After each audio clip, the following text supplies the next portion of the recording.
room. Welcome. Yay! All right. Well, Aaron, you were here first, so I'm going to go with you. Who else has a question? Scott, I told him we would give him some time. So we'll go from Aaron to Scott, and then Jill, and then Julie, and then our graduate known as Fred, and then Mark. You're pulling up the tail, my friend. At least for now, unless somebody changes their mind. So Aaron, lay it on me. What can I help you with today? I just want to confirm, so my thoughts on what to send them as a proposal. Mm-hmm. A downloadable PDF where it's all included, and I was going to include my bio and my why hire, the fluff pieces, and then the actual proposal with the information that we talked about. Mm-hmm. So the small, medium, large, and I think what I'm going to do is put the ongoing options, not even as the large, but like as a separate paragraph that says supersize option. Because I know they're having this meeting to confirm the speaker. There's one other person they're thinking about. Mm-hmm. The good news is the person who wants me has a little bit more seniority than the other person. Okay. And she knows me. She can sell me fairly well. Okay. But what else goes in there?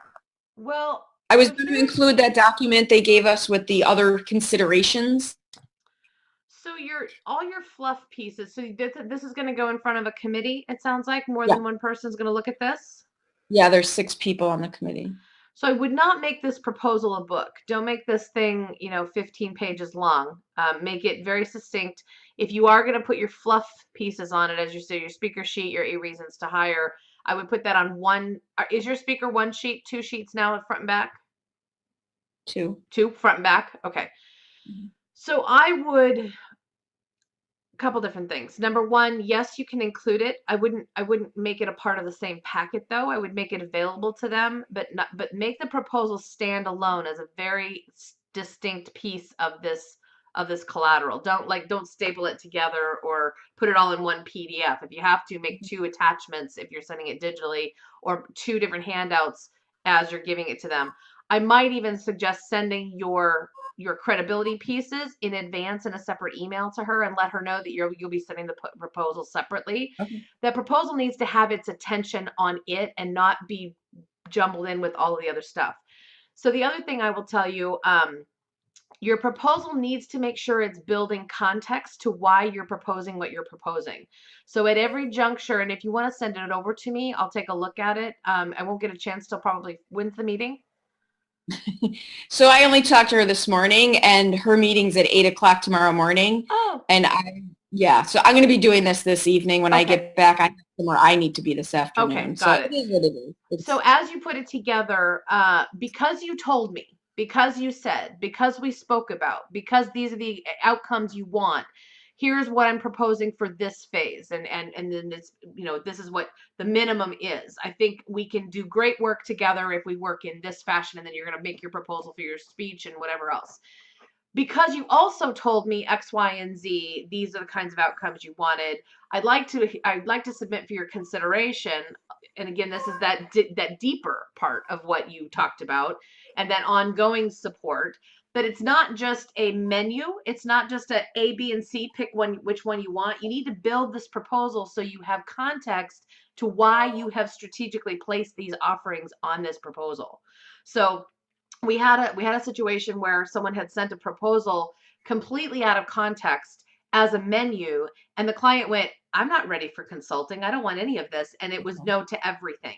So you just need to build this to let them know that you are acknowledging that while you talked about this, and you maybe even talked about option B, because I heard you say she's getting used to the idea of maybe some ongoing support.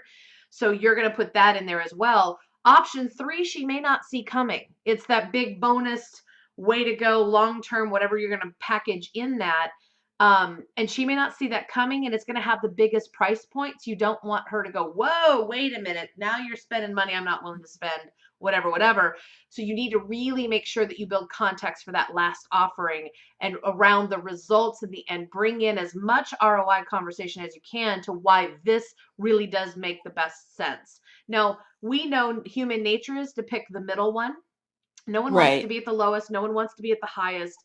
They want to be right there in the middle, especially with this being a new relationship. She's probably in her mind going, well, let's just test the waters a little. I'm not quite ready to go for the big kahuna, but let's go right here in the middle. But you need to make that big kahuna about 18 to 20% more than what your middle one is. And so if you were to put this in hundreds of dollars, if you were at 100 for your lowest, 250 to 300 as a secondary, and about 500 to 600 as the last one. And I'm making those and I'm not saying those are your Right. prices. I'm just the relationship between A, B, and C should be spread out about that much. What you don't want is the middle one to be $500 and your C package to be $10,000. You Right. don't want So that much of a spread. would it make sense then? I know that the speaker they had last year, they did bring her in for a follow-up meeting. Would it make sense to say, I could give you a discount if you choose to do What that now what on word the, did you just use? What word did you just well, use? doesn't mean it has to be a discount. Well, Just you are cussing. No cussing allowed on this call.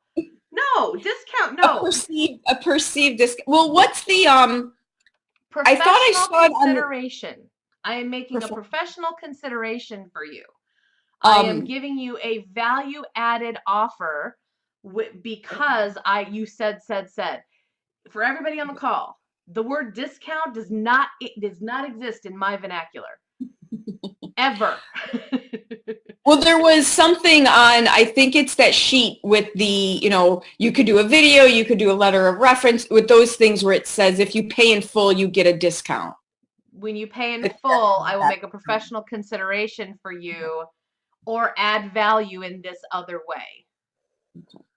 I would be happy to provide X, Y, and Z in exchange for an early signature. You guys don't have, I mean, do you guys have a template of a proposal at all or no? David has posted proposals in the Facebook group a couple of times. So if you just Okay. search by proposal or contract, sometimes it has come across with the word contract attached to it. Okay. And I'll see if I have any more on my hard drive. Grab a note so I don't forget. I can go find those. And then I did have a quick follow-up question. I did catch myself yesterday when I was doing my outreach looking for a good email tagline. The taglines, the subject lines weren't really in the templates that he offered. I was curious with the beginning steps to the Active 20 if there was a subject line that you guys found particularly useful. So if you want to get their attention, you want it short, succinct, you want it brief and compelling. If you go ahead and do it. So if you're talking to an event, it can be simply regarding your event September 17th, 2018. Great idea for your next event. If it is a company, um, that subject line is curious for a quick conversation. It can be, subject lines are so hairy. And I Allison would know. probably be a really good one to work with on direct sales topic or, headlines. So if you wanted to email her, she would probably come up with a ton. I don't have a standard. There's not like a template of subject lines that always work and these are the ones to use because it has to be built obviously into the context of what you are going to be saying in your email. That said, there are ways to word those that are a little more compelling than others. And like I said, Allison might be a really good person. In fact, you know what I'll do? I'll just get a hold of Allison and see if there are some, just based on all of the 8 reasons she's done for all of you guys, see if she can Right. come up with like a top 10 ways or format for subject lines. We'll see if we can add that to the curriculum. But Cool. with none of this, there's no templates, right? There's no one way to Right. do it. There's a million different ways, and it has to be in context and relevant to your client, relevant to the content you're sending, relative to what you want as an outcome, and more importantly, what your client wants as an outcome. So I don't want to lead you down this road that we're going to give you top 10 headlines that work every time. Those don't exist, unfortunately. What were you going to say, Julie? You raised your hand. Yeah, I get pretty good response with my subject line just being quick question. Because people are curious about a question, and if it's quick, if you can get them to open it, that's Right. really the thing. Half the So battle. I usually have pretty good luck with quick question. Awesome. Thank you. Anybody else? Any other proven things you're using that have worked well for you? No? Okay.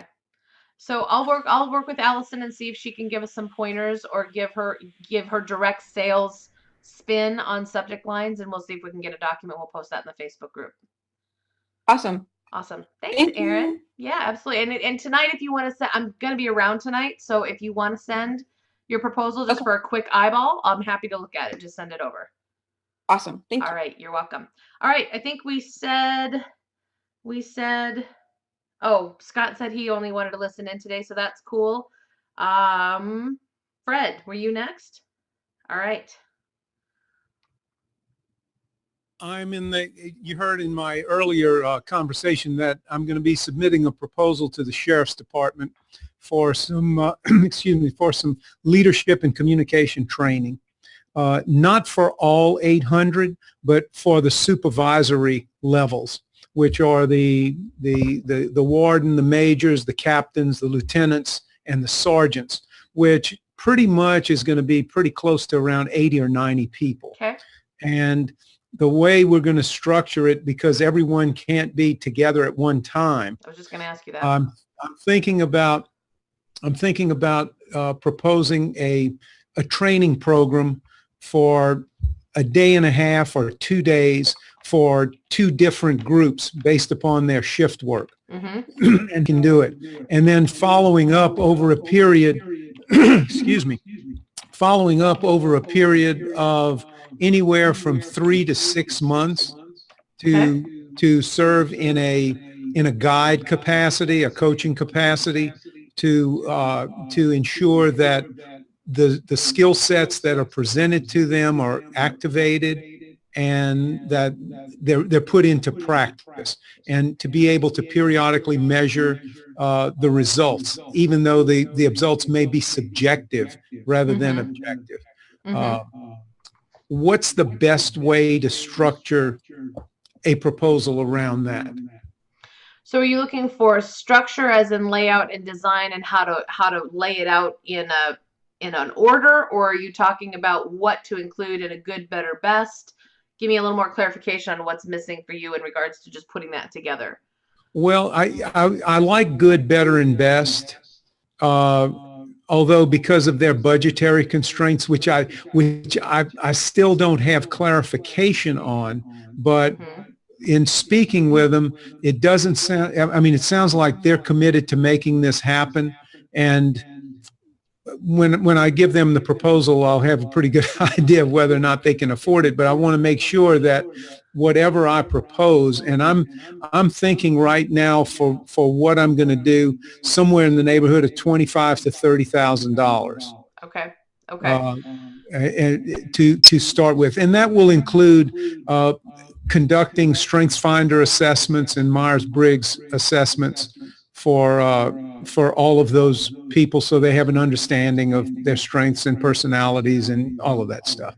So it's going to be, because of their budgetary concerns, it's going to be even more important for you to give them a range, a good, better, best, because you know, one proposal, okay, we can't afford it, you're done, or we gotta chew you down on your price, and so you've given them no room to negotiate.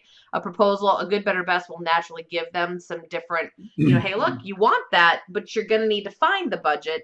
Oh, we really got to have that. And they're going to get a little more resourceful in regards to finding budget, or partnering with another department, partnering with another, you know, I have a colleague of mine that works a lot with the police departments at large across the country. And oftentimes what he'll do is he'll have one police department or sheriff's department host, and as a part of the proposal, he has asked them to help promote it to the other counties in the area, and they bring everybody together in one place. And so the host gets 10 or 15, in your case it would mean probably 80 seats, but they get the largest number of seats, and then they sell off, or they offer up to the other counties these other seats in the room. And so getting creative, I'm kind of dropping that in your brain so you can think about creative that's ways. great. That's great because our local sheriff's department, we have parishes here, not counties. Our they are pretty much the model sheriff's department in the entire state. They perform training for other deputies in other parishes in the surrounding areas. So that makes a lot of sense that maybe we can get, and I know the sheriff in one of the neighboring parishes. Perhaps we could create a collective effort, because what's going to be delivered is it's a generic product. And when I say generic, when you're talking about communication, when you're talking about leadership, it doesn't have to be client specific. You make it industry specific. Right. And your stories all circulate around the same situation, which all of these law enforcement agents are all facing the same kinds of work scenarios. So it works either way. And I think what you could do, like I said, if they say, hey, we got to have this big package, great, get the big package and supplement by inviting in some of the other parishes at $2,000 a head or $100, whatever the numbers are, whatever that ends up being, and sell off 10 seats, and you've got a quarter of what you're charging, and we're back to the budget that you said you can handle. And then everybody gets to share in the pie. Yeah, that's good. I like that. So that's a strategic thing when you go in to negotiate for the price and they go, oh, we just don't have budget. Hey, I may have a solution. Let's talk about that. So that's for your negotiation phase. For what goes in the proposal, it's about building value. Good is, okay, I come in, I give a 1-day training. We don't do any assessments. I just come in and deliver the content. Here's the price for that. And of course, in the conversation, since we're talking about proposals, never, ever, ever, ever, did you hear me? Never, ever send a proposal without a conversation with the person you're sending it to build context and relevancy for everything that's in that proposal. So if you send me a proposal, okay, you write it up and you send it off as an email PDF, they have no way of determining what that actual value is. So you've got to be really, really careful. So when you have the conversation with them, you're going to go step by step. Here's option number 1. Here's why I think this is good.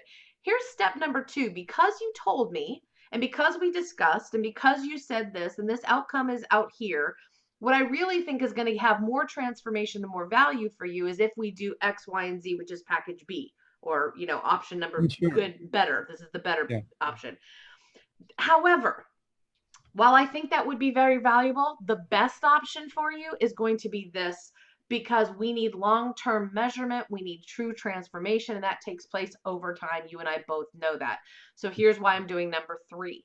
Which of these feels like the most value to you? Which one of these feels like the best option for you? Oh, we could never do number 3. Well, hold on a minute. Let's talk about that. So we have to build that in.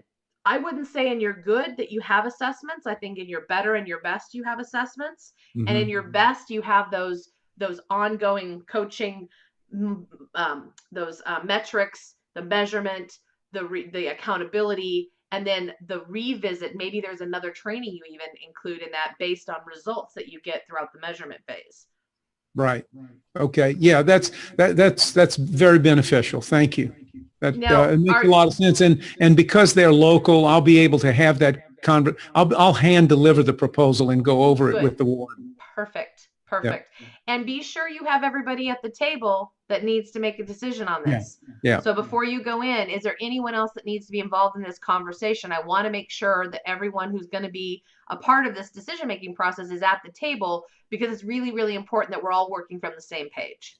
Well, the intake meeting that I had just yesterday included 2 other majors who are part of the process. So we already have the loop established. The loop, but when you go in to propose, you get those same people at the table if you can. Yeah. Okay. Definitely. Yeah, just you can have an intake and then they go, oh no, well they were busy, but we can go over it. No, we can't. No, we need everybody at the table, because everyone's going to have questions, and I want to make sure that I'm available for those questions, because this is an important decision for your company or for your department. Right. Cool. Very good. Awesome. And now, are you cool with actually, the building of the context, the proposal, the outcome, the promise, and formatting all that? Yes. Yeah. Perfect. All right. Anything else? That's it for me right now. All right. For now, because you're I'll just raise my hand if I have a question.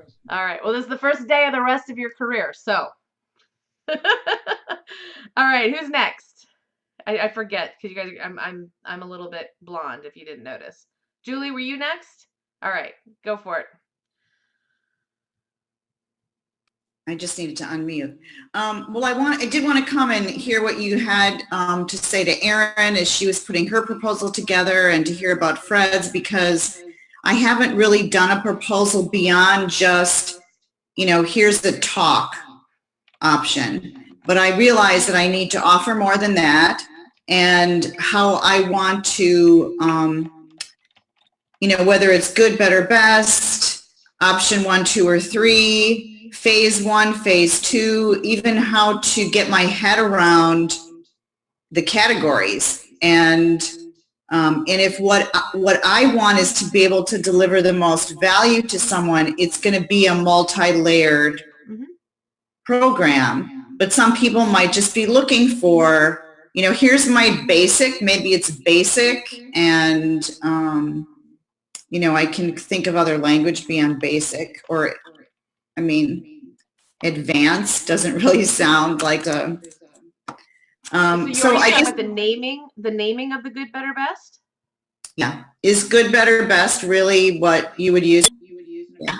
I have, because it's all around, it all ends up being a part of the conversation. So this is what I think is good. Based on what we talked about, I think this would fit the bill for a short-term engagement. I think this would get to what we have. It's been valuable for my other clients because of these reasons. These are the things that I think, we talked about, and would be the minimum of what I would recommend my value being to this organization and affecting the change that you wanted. That said, you and this is almost like a go-to statement I say with just about every client that I've worked with. You and I both know that the true change that you're looking for doesn't happen in 60 or 90 minutes. So I've made up a couple of different options for us to discuss, because I think we can go a lot Wait a deeper second. and have a lot long. What? All of that just broke up. I didn't hear any of that. Oh no. Okay.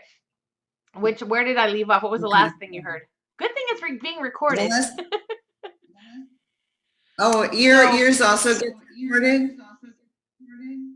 No, mine is being recorded. Yep. Okay. It'll be posted in the Facebook group. I've gotten that mastered, so we're good. I heard that this is good, and this is based on what you've told me. This is the minimum. It's worked for my other clients, and it'll have value. Right. And so my go-to statement with almost when I move into that second phase is, but let's be honest, you and I both know that real change doesn't take place in 60 or 90 minutes. And a one-time exposure is not going to be enough to really, really affect long-term change. And what I heard in our conversation is that's really what you're wanting. So I've got two other options for us to discuss, and I'll tell you why I've decided to offer these. And then I go into number 2, and better. And here's why I think this is best. Because, and I always use whatever we've talked about in our discovery, whatever we've talked about previously, what they've shared, or statistics, like you gave me all those statistics yesterday about trends in this space, about what's happening in other companies, and why this really needs to be an initiative and a mission of these companies to do what you're proposing that they do. And these are the different resources I'm going to bring to the table in order to make sure you're not one of these statistics, or these are the resources I'm going to bring to this conversation and into this organization, because this is what I want for you, and you told me you want that too. Okay. So there's always that context, and always tapping back into what they told you. So if you haven't had a discovery conversation with a client and you're at a proposal stage, you are out of order. You will not win, because you have nothing to anchor it to what they told you they want, need, and the problems that they're really, really suffering from. So, and I say that more for the general, everybody on the call, just as educational piece. But for you, Julie, I know that you have had this discovery. So these proposals are always going to be based on really impacting at a much longer, much more deeper level, and how you can make it around. And sometimes there's different teams. So you might work with the diversity team, but in our scenario that we talked about yesterday, in a better or a best proposal, you might say, look, I'll also do a CEO C-suite day, VIP whiteboard day, where we can really architect a plan that this is supported from the top down, that this is no longer a bottom up endeavor. And then work with, maybe there's in the best, there's an ally resource, there's a education piece that you can provide for the allies that do come forward in the organization. So you're just building on that, that minimum that they said they wanted, which all clients are going to go, yeah, just come in and do a presentation, do a lunch and learn. Yeah, no. I'm going to give you some information, you're going to go back to your job and it's not going to get applied. Is that really what you want? Because really the ROI, the return on investment that I'm going to bring you in this engagement is going to come from the long-term application of the concepts and principles I teach you. So therefore, option B, better or best, is definitely going to be in your best interest. Okay. Great. And what are the different levels that have worked for other people? Just generically, there's the General Assembly presentation. There's training. There's workshops. There's, how do people divide it up? Like, what's the language? What's our language bank for that? State the question. So what are the inclusions in the good, better, best that have worked best? Is that what you're asking? Yes. And you did just tell me some of the best, like, a C-suite day or whiteboard day, or, talking to different departments, or. Yep. Well, and Fred talked a little bit about it too, because he can't get everybody in the room at the same time.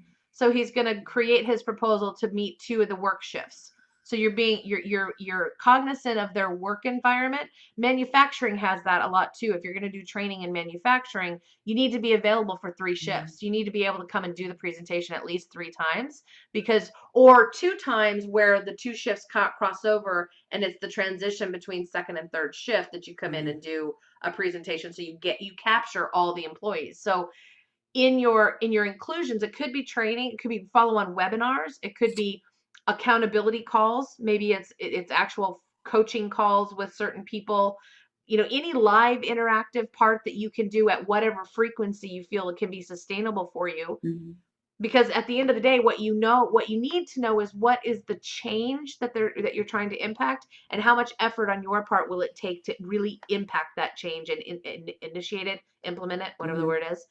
And so you've got to construct, and every proposal I've written has been different, by the way. I mean, there's been similar parts, but based on my conversations, I'm always mixing and matching different ideas. And then of course they come to the table going, well, wait a minute, what if you were to do, I love that idea, let's do that too.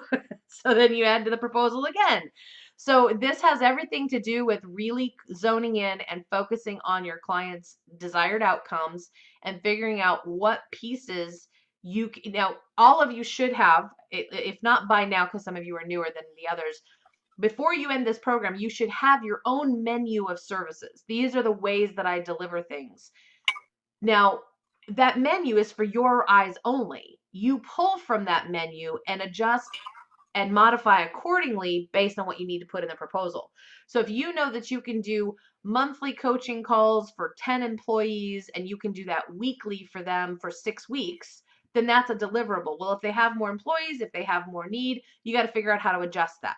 And you got to look at that in your calendar. So coaching, training, phone calls, teleseminars, webinars, newsletters are a little weak. Nobody reads newsletters. Online coursework. If you can put together a couple of modules in an online environment that they can have access to refer back to. Books. Another really, what has worked really well for me in the past is what I call, and others have called too, a flipped classroom. So you've put some content out, you can actually do a PDF and do some teaching through it. It doesn't have to be a fancy online dashboard. It works well if it's an online dashboard, but if you're not that advanced, you can email out to their employees a PDF worksheet, some sort of content or video content that you have recorded for them specifically to work through some concepts and principles. And then at the end of the 4 weeks, the 8 weeks, the 12 weeks, whatever timeline you have them on, you show up in person to apply everything they learned in the online situation, the online platform or the online education. So you're actually, on the day that you show up, you're not actually teaching, you're actually role playing, you're applying, you're taking concepts and you're making them real experientially. So it's just flipping it upside down. So you're not coming in lecturing, you're actually coming in helping them do you're doing more facilitation than you are training at that day.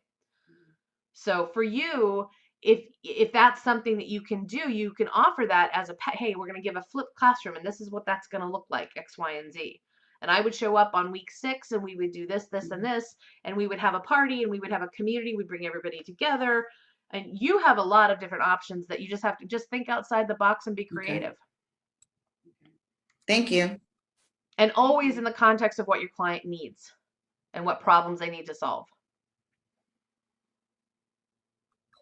Yes. Does that help? Yes.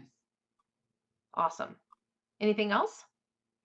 I do have one other question. In some of my, I want to reach a senior level executive who works in global diversity and inclusion with the idea of talking to other senior level executives in a company. And I've talked to some people in, the general employee base group who have told me the senior people don't get it.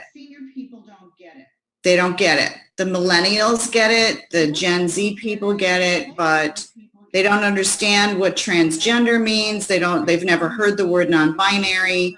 They just don't get it. So, telling that to someone who's not in the C-suite, but who's a senior executive, how do you say, well, I don't want to say, I know from people that work for you that senior executives don't get it. I guess I need to ask them. It needs to be part of me asking them how they think people respond or what the real understanding is at the most senior level. Well, give me the context of the conversation. Is this just an air conversation, or is this something that you would be making some sort of proposal or wanting to do some discovery around, or where is it that you're speaking with the executive team in the C-suite? Well, I mean, there has to be a gatekeeper to them to start with. I'm thinking that I could talk to. But much like, so we talked at length yesterday about being able to come into their office, whoever that executive suite person is, and talk in their language, their terms, the things that they're concerned about. That productivity and culture are negatively impacted when the C-suite does not support the initiatives of the diversity, right? Of the diversity department or whatever's going on there. So you have to come in and talk to them about their productivity and their culture, having led with that, not led with the diversity and saying, you don't know what the heck you're doing. You know that intuitively, Julie, but I'm just restating it. You can't go in and say, you don't get it and you need to talk to me to get it. That's never going to work. But you can go in and say, hey, in a lot of companies that I work with, so you mentioned, I don't want to say, well, I've talked to people in your employees and they're telling me this. You're going to couch it in terms of, with the clients I've worked with in the past, with the companies that I'm currently working with, however you want to phrase that, we have run into this problem quite often. Culture and productivity are definitely impacted positively when initiatives are supported by the C-suite, such as yourself, and not very successful when they're not. I'd love to have a conversation with you about what you see areas of improvement could be in the area of productivity, in the area of culture. Do you see culture as an issue currently? And then you go into discovery. But you're talking to them about productivity and culture, knowing that diversity is a foundational underlying piece to all of that. Okay. Because you just said, you're right. They don't get it, so you can't come in with that because they're not going to get it. They're not going to resonate with it. It's not going to be relevant to them. What will be relevant to them is their bottom line and what they want to improve as it relates to culture as it relates to productivity, culture, turnover, talent development, talent recruitment, all that kind of stuff. Great. Thank you so much. You're very welcome. All right. Mark, you were last. Oh no, Jill. Jill was here. Jill, did you have a question? I do. Sorry, Mark. Love you. We're gonna go to Jill first. And mine, I'm sure, is quick and easy to take care of. This is just my second call. Okay. Yay, thank welcome. you. I'm working my way through module 1, pretty much done, just crystallizing on a few things. Have listened to module 2, have started to look at the paperwork and that kind of thing. The reality of all our lives, I'm sure, is that I just have some killer travel coming up. So I'm a real deadline gal. So I'm trying to get a timeline sense of it, knowing we all work at different rates and you can't say, oh, by this week you should be at this point. But if there's a place where I can just sort of see like, gosh, this chunk is going to take you 4 weeks, you better plan for that, it would be really helpful. You said it already. It's different paces for everyone, and depending on where you are, and because I didn't get the honor of doing your first call, I don't have a gauge on where you are in your career, where you are in the scope Sure. of things. So what I will say is usually what takes the longest is making the decision around the problem specifically that you solve and for whom you solve Okay. it for. And then starting to develop that language that helps you give those specificities that takes you from the it's about me to it's about the client language. So when you go into those conversations, you can be talking in terms of, hey, most companies that I work with suffer from turnover and they're losing tons and tons of money. I help companies eliminate turnover. And I'm using that just as an example. Instead of, hey, I'm a turnover expert and I'm really cool and I've had a lot of clients and Right. blah, blah, blah. So how much speaking have you done? How much and what are you? Talk to me. Sure. I just want to make sure you're not hearing too much background noise. We're renovating the kitchen, so I'm trying to get away from it. If it gets too loud, let me know. You're good. Don't hear a You're thing. lucky. Okay, so so the bottom line is I've been speaking for a million years. I'm a teacher, principal, administrator. You hold your age Yeah, well. I know. Thank you. No, but I've been speaking for a zillion years. I'm faculty with the American Management Association. I used to be mostly a trainer and coach. I tried to find a niche that just doesn't have the money that I want to make, so I'm passionate about it. What was that? It's coaching teens and working with parents around the college admissions process, because I have a really different take on it than public school, so that is not the way that I can go to find people. And you know, I did a lot of talking with MH about, you know, this is really my passion, but yet there aren't enough conferences and aren't enough places for me to make the kind of money that I was making when I was doing other work. So, so I'm really comfortable speaking. I'm an instructional designer by trade. I have a doctorate in education. So I design, develop, and deliver programs. I've spoken to audiences of 5, 6, 7, 800 people. I do one-on-one work. So I do all kinds of stuff. I'm getting very clear that was sort of my win, but it wasn't like other people's win, so I just let it go. Don't do that. Well, Don't do and that. the thing is, I wanted to talk with someone, you know, whether it's you or MH or someone about like, yeah, I think this is really it, and I think I can move in this direction, but I'm a facilitator, which is being different than a trainer. I help people make decisions.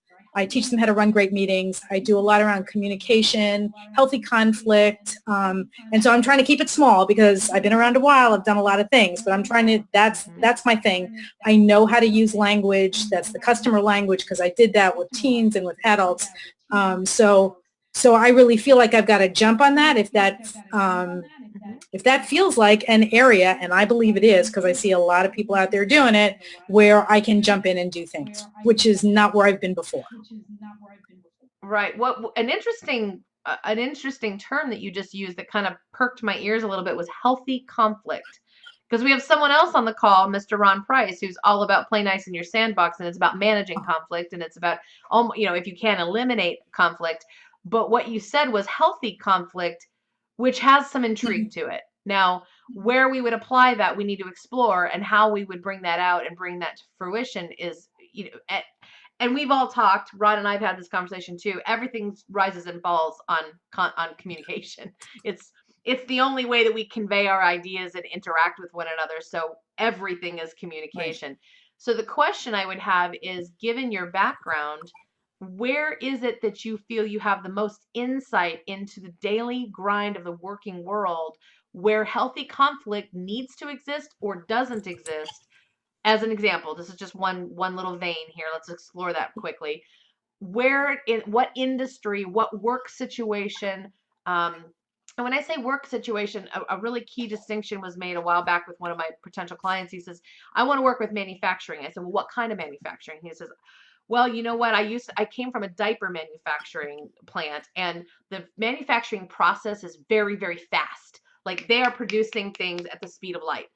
Heat and Glow, as a fireplace manufacturer, is not working at the same speed of light. They have one unit that travels down a belt and passes 16 people on the way, and everyone has their little thing. They have their little screw, they have their little clip.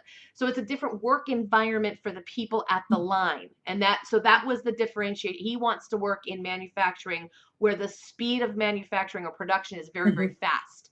So when you look at whatever industry, it doesn't have to be necessarily just an industry, but what is the work scenario where conflict is present most often, and where healthy conflict would be very, very beneficial to understand the difference between avoiding conflict and allowing healthy conflict and how to work through it. So a quick example would be, I just worked with a fashion industry giant, not on my own, as some of my work that I do for AMA, because I do on-site, I do public seminars for them and that kind of thing. However, their situation was very much like a zillion environments that I go into or people that I talk to, and that is, these are all managers or higher. They're all running meetings. They're in meetings all day long. Their meetings aren't efficient.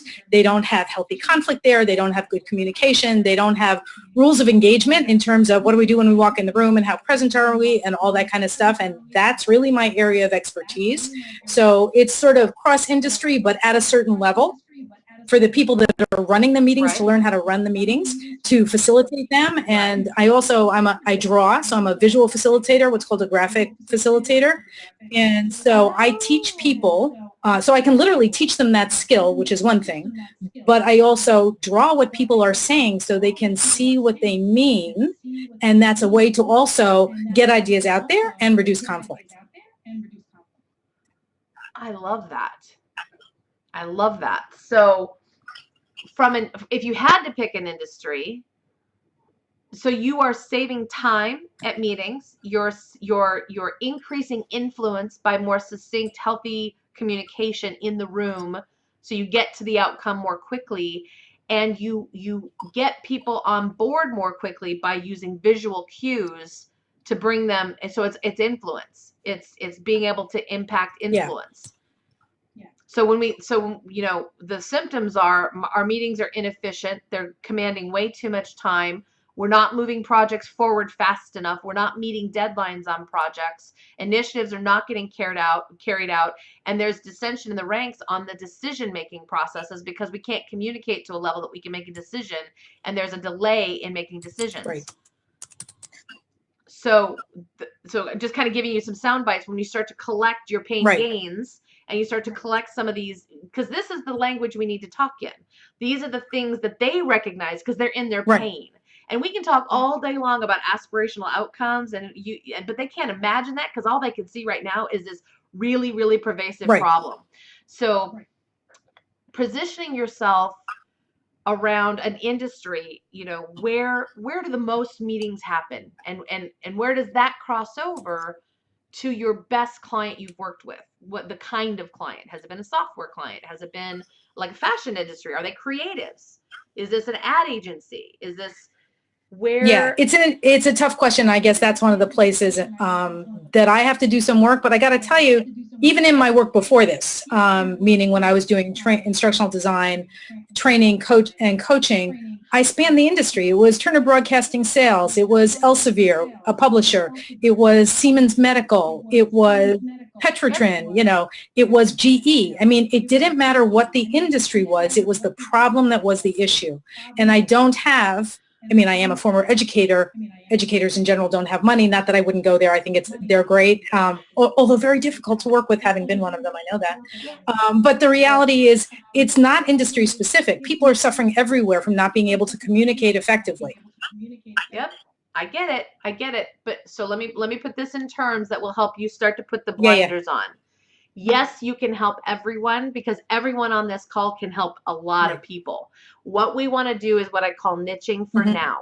We're going to pick one, maybe two to do our research on, to prospect for, because here's what happens. You pick one. Let's just pretend for a moment it's the software or engineering. You know, engineering would be a really great possibility for you because they don't communicate real well to begin with, and they have a lot of meetings, right? Or IT, you know, innovative companies that are creating complicated products. So with that said, if you know who you're, it's about picking your red bird. It's about the reticular activator going to work for you. So when you are in the marketplace prospecting, those prospects pop out much more easily. When you think about your past referrals, your past companies, your past network, all of a sudden you're like, oh, I know 3 engineers, because now you've picked it. Now you can assign it a tree. It's not a forest any longer. It's a tree. The other thing that happens is when you start having conversations with these people, they start to divulge things to you, share things with you that you use as a compounding effect into every next conversation you have. The more evidence you have, the more symptoms, the more real words they're using in their workplace, the smarter you look, and the more of an expert you look in that field. People want to hire experts. They don't want to hire generalists. So the more fuel you have in one direction, the better. That does not mean, however, that you don't take what comes. If you have someone, or you're out and about and suddenly you make a connection with a fashion industry person and you've chose IT and engineering, go have the conversation with the fashion industry. You can still help them. It's just not where you're pointing your ship at any one time. It's not where you're proactively working. Take what comes, drive in one direction at a time. Right. Yeah. And I totally get that. And for me, it would probably be creatives, because even though engineers need it, I'm a little too loud, you know, for the most part. There's a bigger disconnect between me and them. It's very easy. No, it's just who I am. and I do well with them once they get who I am. But it's a bigger hurdle, and creatives, I'm like there. Yeah. Okay. Right. So creatives. So if you look at could be ad agencies, could be graphic design industry, could be fashion industry, could be any of those industries that are creatives. I just had a moment. It's agile coaches, actually. They're going to be like huge. Yeah, okay. But within organizations. Yeah. But I totally get what you're saying. Yeah, it's hard because I see these. I got it. I won't take any more time at this moment. Oh no, this is for you. It's only your second call. They've all gotten their portions. No, but it's helpful. I mean, it is hard when I know that I've worked with a lot of, as I'm sure other people have too, worked with a lot of places and types of folks. But there are definitely folks I resonate more with, industries I think it would be easier entree. There you go. And that's the place to begin, clearly. Yes. So here's your homework, because you have crazy travel coming up. This is what you need to have done. When are you leaving? Sunday. For Germany, for a week. How long? A week, but then I have 3 straight weeks of work for AMA, so I'm going to have to take a hiatus. So but that doesn't mean I can't get work done while I'm not on calls, but I do have to take 2 breaks, which is how I came in, knowing what my schedule was like, but I didn't want to miss this opportunity. And my dog is drinking, so I'm on mute. So sorry about that. You like your construction. I have a very large dog that drinks in my office, so she's lapping it up right now. At any rate, so here's what I would like you to have done before Sunday. Have it. If you can't make it final and that gut just can't get behind it, make a preliminary decision around who you want to serve first, and start to fill out that marketing language workbook that gives you some of those talking points that we've been sharing on today's call. What is it about? Where are the problems in the creative industries? What specifically would you use to describe those problems, and what can we start to use in your marketing? And have in mind how you'll start constructing your new 1 sheet and your new 8 reasons to hire. Now, you don't have to have the 8 reasons to hire done by Sunday, but if you can start sketching out some rough ideas, like you want, you need, these are the kinds of statements you start each paragraph with on the 8 reasons to know, which is in module 4. You're not there yet. So that's homework number 1. Have a decision made around who and what, and start to distill some of those symptoms that you're solving. Okay. And have those on paper, out of your head and on paper. Homework number 2 is what I've suggested to just about everybody on the call and everybody who comes in, especially now with your travels. This might be really easy for you. Download the audio and print the transcript for modules 2 through 6. 7, you can wait. That's sponsorship and licensing. We don't need to get into that right now. 2 through 6, I want you just to listen and highlight that transcript with some of the things that are popping out at you. So it's to give you that overlay. It's like looking at a map and getting a feel for where you're going. You know, you're going to go through a mountain range here and you're going to go through a valley there. I want to get you acclimated. You're not going to have to do the work. Just listen, highlight, and make some notes about, oh, and I have kind of a system. It's an A, an I, or a P. An A is an action item. I know at some point I'm going to have to take action on this and do and produce something. And so as you're listening, you're like, ooh, I'm going to need that. Ooh, I'm going to need that. Make those your A's. Your P's are your parking lot. Like, yeah, don't need that right now. Could be your business name, or it could be things that you hear that you just, yeah, parking lot, that we'll see if I need to come back to that. I are the things you have no idea what we're talking about. Like, what is that? What is that? I wonder I need more insight on that. I is for insight.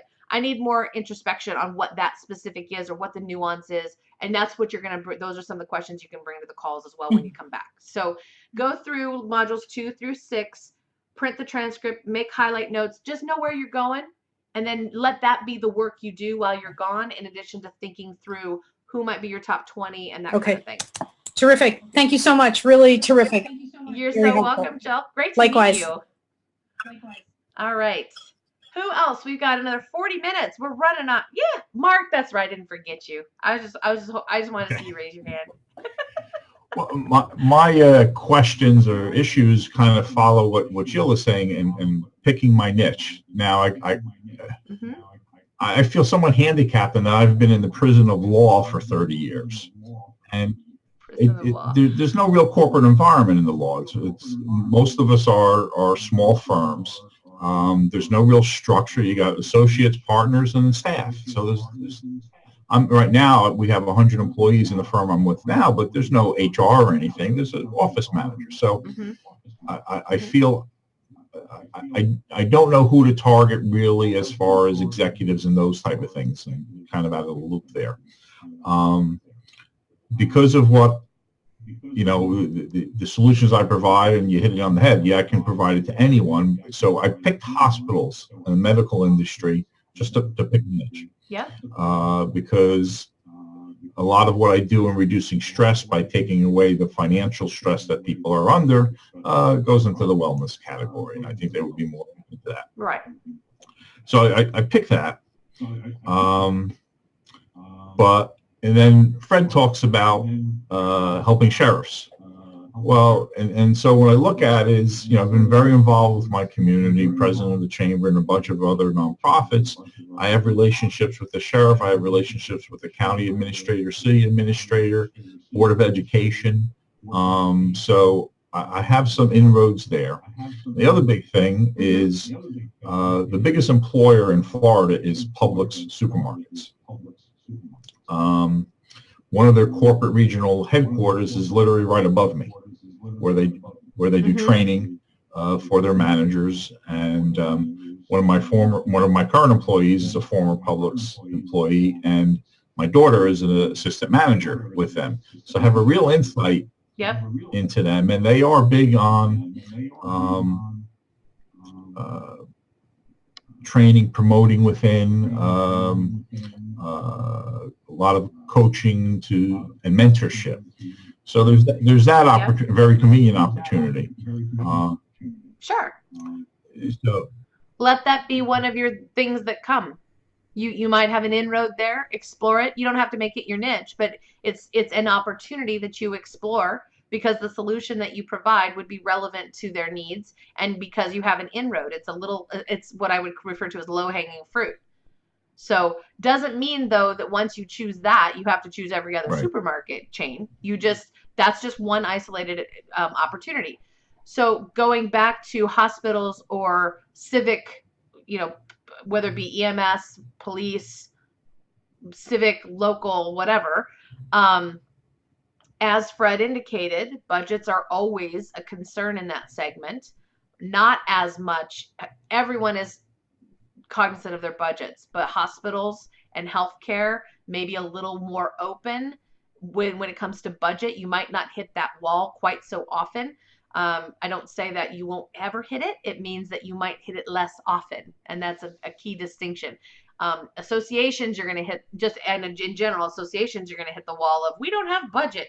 It's just as a part of our world. If you're trying to pick between, as an example, healthcare or police departments, if you had to put them side to side, with my experience and what I've heard from our clients and my own personal experience, hospitals would be the one I'd go after first. Doesn't mean you can't go after police. Just means that you're going to head your boat in the direction of hospitals until such a time you decide you don't like it.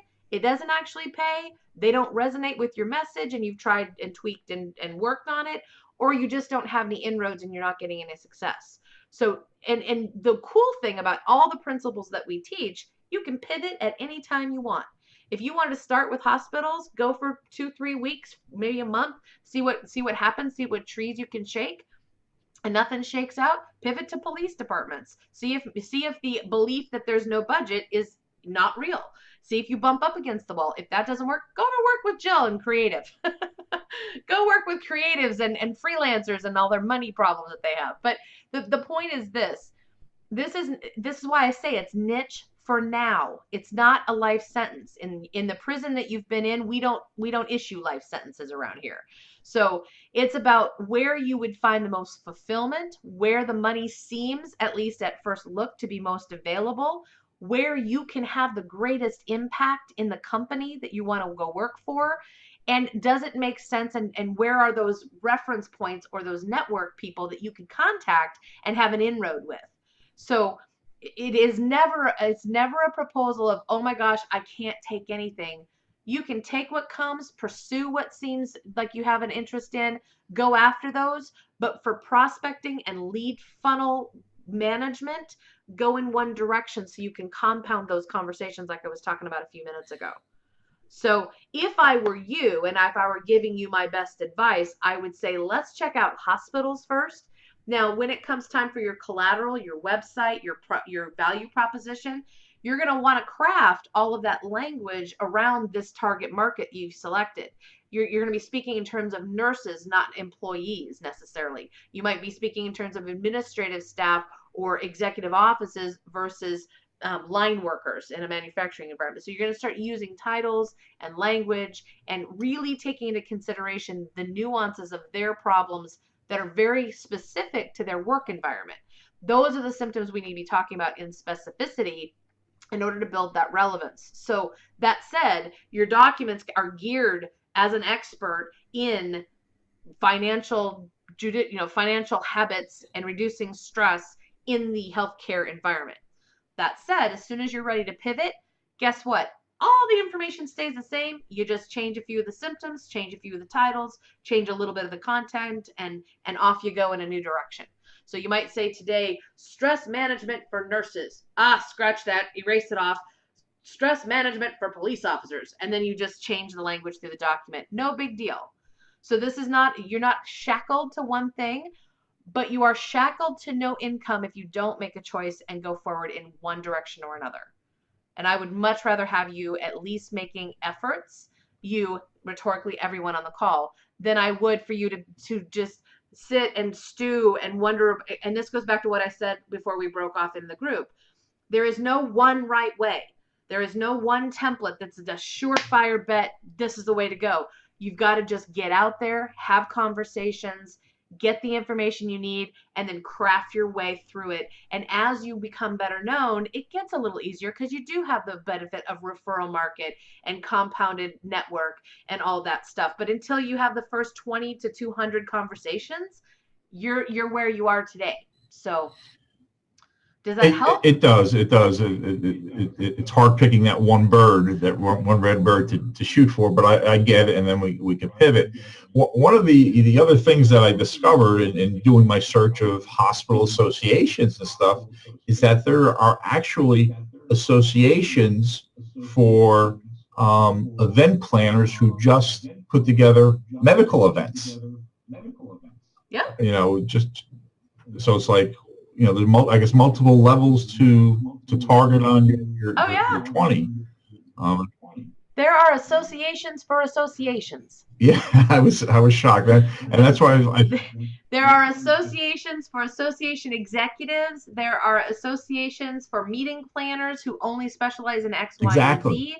There are a ton of opportunity. Now, not all of them pay, but by golly, if it's a strategic placement, like Erin was talking about earlier, it's only $2,000, but boy, it has the potential, and she's setting it up so she can have those follow-on conversations, then that's a good deal too. So just getting in there and having that conversation, and what events do you have coming up, doing your due diligence online to research when's the event, who's been there before, what have they shared, and then getting on the phone whenever possible to the person who's planning, so you can be asking those questions about what was great about that and what was missing. Maybe I can fill a gap. What have you done in the past? What's your goals for the meeting, etc., etc., etc. So for you, I think, have you 8 reasons in one sheet? Or we got that in a sloppy rough draft yet? No. When can we have those done? I'm working I've read or I've watched or listened to all the modules and watched them all.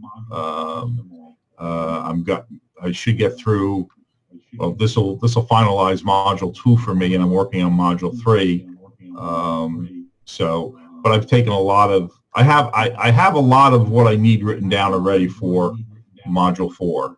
I've been working on that. And you did I hear you say you have gone through all Yes. the modules and taken notes, and you have that high level understanding? Okay. Here's what I want by Wednesday next week. So when we get on the call on Thursday, I want you to be able to say they're done, Theresa. Okay? I want your 1 sheet and your 8 reasons in a sloppy first draft. And we can go through those a bit on Thursday's call. I mean, before, if you have them done by Tuesday, let's do that. But I'm giving you a little time because I know you're working as well.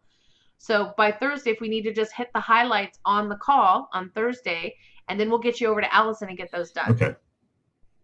Put your first tent stake in the ground in hospitals, healthcare, and maybe it's just healthcare in general, because that also opens up a bit of insurance as well. Okay. So healthcare is the zone for right now. And let's gear everything and get on Google and do your research. Be Googling for other articles. Biggest challenges with stress in healthcare. Healthcare stresses for employees. Top 10 reasons healthcare employees quit. All of these kinds of things that give you indicators and give you word fodder to be springboarding off of, to go, oh yeah, I solved that problem. Oh yeah, this is a low pay, stressful position. And if they could just handle their money better, they'd be less stressed, even though they're still making less money, So that's a connection. And what are, financial issues with RNs, financial issues with LPNs, financial issues with doctors. Just start Googling and you got to get some of that word fodder going, and then making those notes in addition to what you already have. So by Thursday, you should have a sloppy rough draft of your 1 sheet and your 8 reasons. We'll get you over to Allison, and then let's get you on the phone and in outreach and getting your prospecting pipeline going, so you can start having some air conversations and getting some momentum going in the conversation bucket. Okay. Great. Deal? Yeah. The other thing is, any event that you go to for attorneys, annual conventions and meetings, all it is educational stuff. What's the latest trends in this and that, and you're going over cases. The keynote speaker is always some Supreme Court judge. So all the world that everyone's talking about, I haven't seen yet. So. Right. Well, go look up an event. Go find a local event in your area that's a conference in some random. If you can find a healthcare conference, go to it. Because guess what you're going to do? You're going to work the hallway, and you're going to talk to people, and you're going to get air. You're going to get a ton of air. Find a healthcare conference that's in the next 30 days or so that you can attend. And, not everybody has to be in healthcare necessarily to attend a conference, but you might have to pay a fee. But it could be, because you've never seen the world before, it could be really beneficial to have conversations with people in healthcare and ask poignant questions. You could have 15, 20 air conversations in the hallway over dinner, right? So sometimes it's just a little bit of recon to get in their world, get in their head, get in their space, and start to cull some of that information that is so readily available. They'll talk a blue moon if you ask. But you just got to put yourselves where your people hang out, where the people you want to serve hang out. Now, you might not be with event meeting planners or decision makers necessarily. You might. That's why you ask good questions. But you will at a low level with whether it's LPNs or RNs, administrative staff, janitors in the hospitals, whatever, you could ask some poignant key questions about their level of stress and relate it to the money and see what they say. You could get a whole lot of intel from just the employees, which you could then distill into a bit of a, I've done a survey and I have found that healthcare workers, X, Y, and Z, did you know that this is one of their biggest stresses? I might be able to be a resource for you to help them perform better on their job by eliminating that as one of the stresses. Okay, great. Brilliant. Brilliant stuff coming out today. Yeah. Right, Fred? Anything else I can do for you, Dave? So Thursday, rough draft, 8 reasons, 1 You sheet. got it. Okay. Awesome. And Jill's going to go through at a high level and have her target market figured out. Fred's not going to be with us anymore.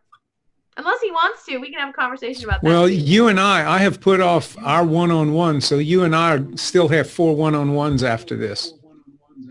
Looking forward to that. Why'd you put it off? No, do you have 4 or do you have 3? I thought we had We didn't one. have one. No, Not we at have all? 4. Wow. You crazy I am dude. crazy.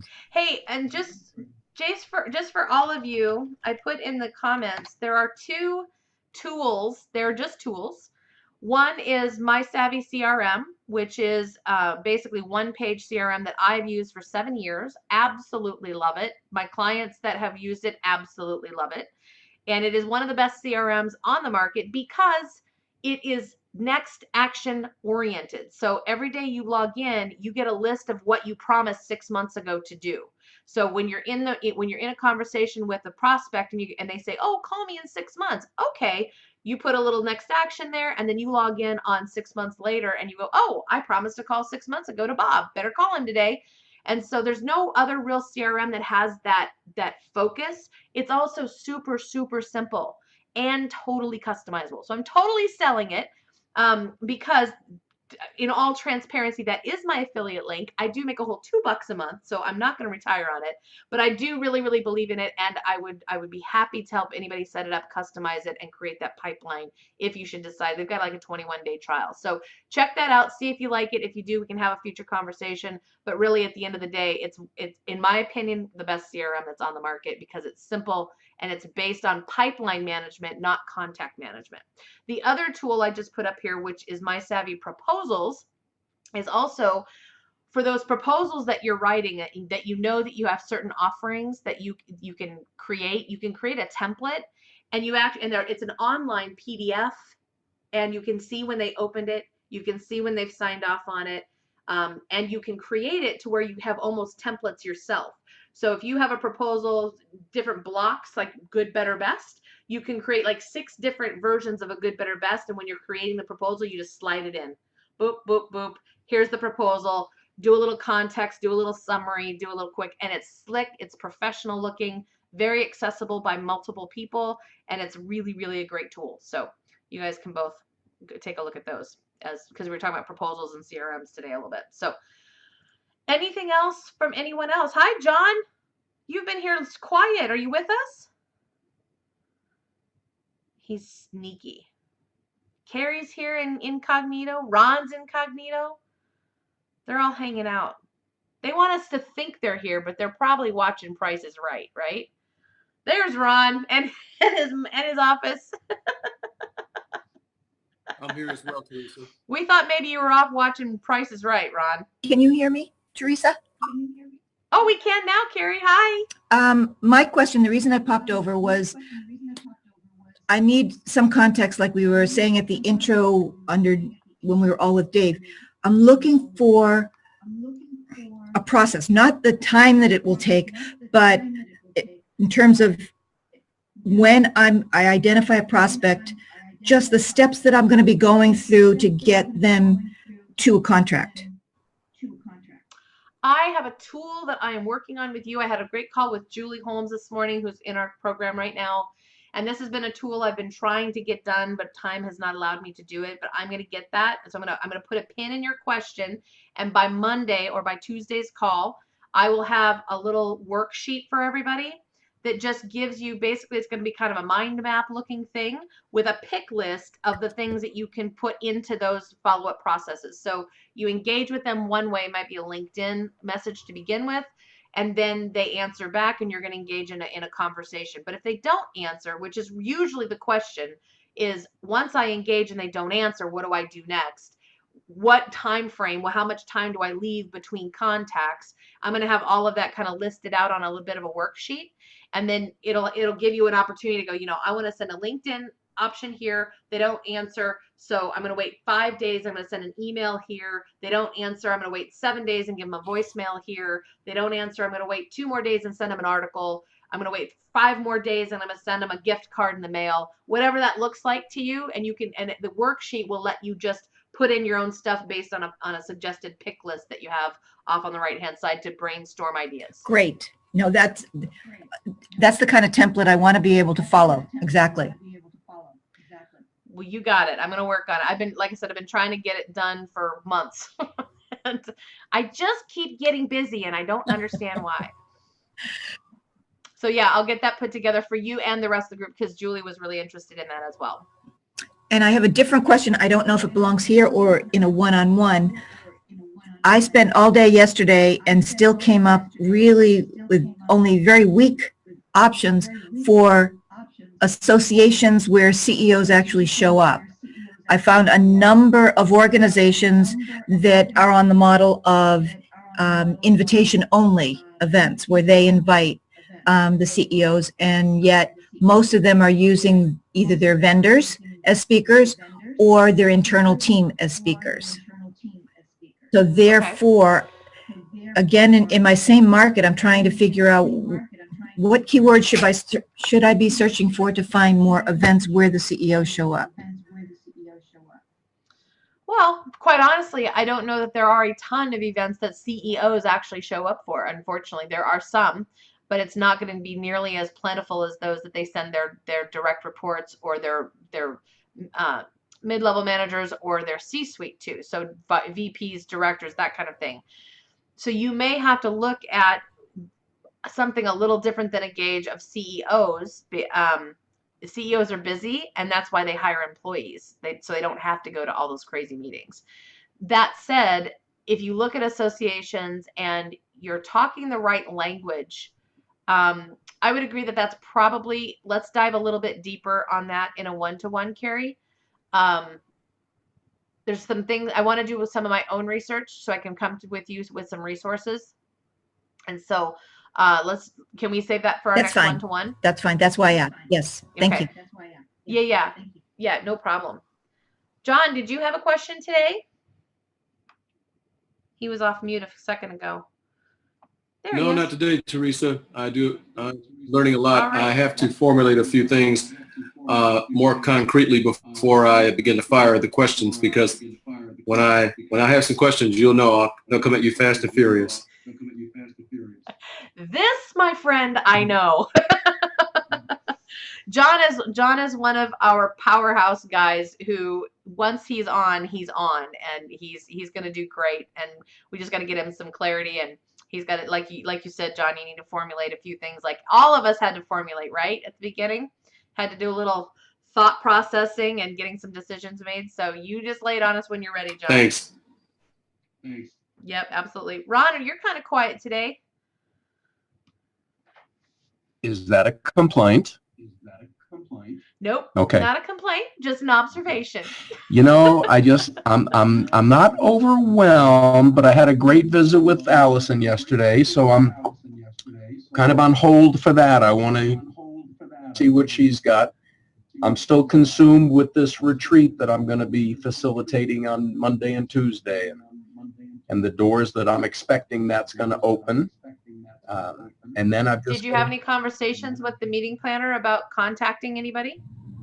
Oh, no, I've no, and I'm just. You plan not. I'm totally You not decided comfortable not to? with that. Yeah, I think during the retreat I'm going to be building the contacts then. I don't know that I need to do it in advance. It was a good thought, but I just, yeah, and especially with the timing, since it's so soon, I don't know that I want to do that. But but good thought. Right. Um, Hey, not every one of my ideas have to be implemented. I'm okay. you know, if you say no. I think you're batting about 95%, so I'll settle.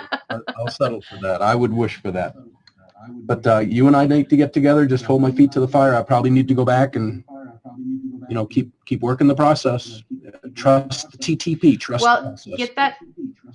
get that top 25 put together if you don't already have it, and if you do have it, get those initial outreaches going so we can start talking about some conversations and some negotiations and proposals and all of that stuff. Because remember, guys, once we can get some of this foundational stuff and you have a little bit of momentum going in terms of conversations and prospective proposals that are going to be asked for, we can move on to sponsorship and start, because if you're clear enough to have great conversations with companies, associations, and prospects, it is then and only then are you equipped to have a conversation with a prospective sponsor, because they're going to have the same needs as a client does in a different way, but they still have to know that there's value in it for them. And so as soon as we can get you really confident in being able to present yourself as a speaker, a consultant, an advisor, and you know what those value props are, we can go over and start talking to people who are associated with the audiences that you are and get money over there. But we can't do that until you are absolutely clear on what value you bring and what the outcomes you can promise. So let me ask you this. That does bring up a question. Any ethical problems if I get half sponsored, half paid by the client?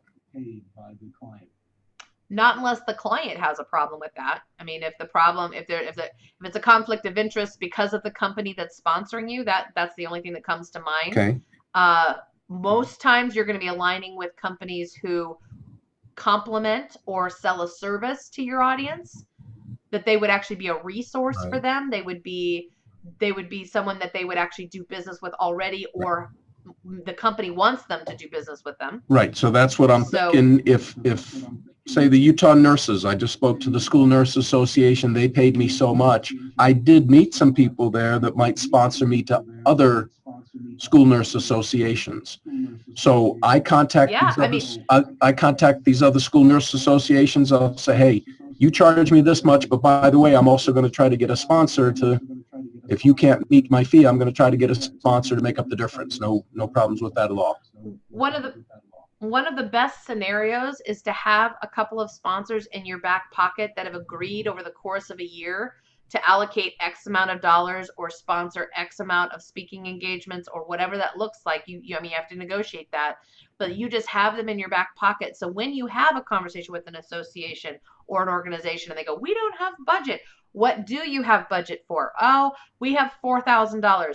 You know what? I got great news. Okay. I have a sponsor who can supplement and subsidize that. However, here's what I need from you in exchange, because that sponsor's going to need access.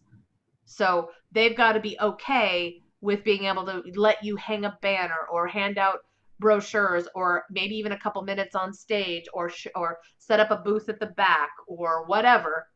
Again, you've got to negotiate that with the sponsor. However, whatever those requirements are in consideration for that extra $4,000, they've got to give up something, which might be a little stage time and a little presence for your sponsor. Good thinking. Okay. So always a yes and kind of deal. It's not a free paycheck though. It's not free money to them. They've got to do something in kind for you to accommodate that sponsor. Right. I have a couple of sponsors who would be willing to make up the gap in exchange for some recognition, some exposure, and that can be negotiated and so forth. Yep, absolutely. And sponsors love that. They love to have exposure in places where they didn't it's paid marketing for them essentially. So, and sponsors sometimes they'll allocate I'm going to give you $10,000 this year. Okay. And then it's up to you to figure out where to spend that. And if you need to subsidize 4 engagements at full fee, $10,000 is probably not going to cover you for the year. But if you use it as a subsidy where it's part of, you let the client pay what they can pay and then you subsidize the rest. Or there are sponsors that say, look, I'll sponsor you for 10 gigs, 10 engagements at your full fee, which is, if your full fee is $10,000, then hallelujah, right? Yeah. But you've negotiated that with them. You've told them what the fee is, and they say, we'll take 3 engagements, we'll take whatever. Some sponsors will say, I'm only going to sponsor you if you speak to audiences that look like this, because that's their ideal client. So it's all a negotiation process as far as that's concerned. Okay. Okay. All right, go get them, buddy. I like it. Tweed, we got 5 minutes. Can you squeeze in 5 minutes, or do you have anything for today? You and I need to hop on a call, by the way, because you have 3 calls left, buddy. Yeah.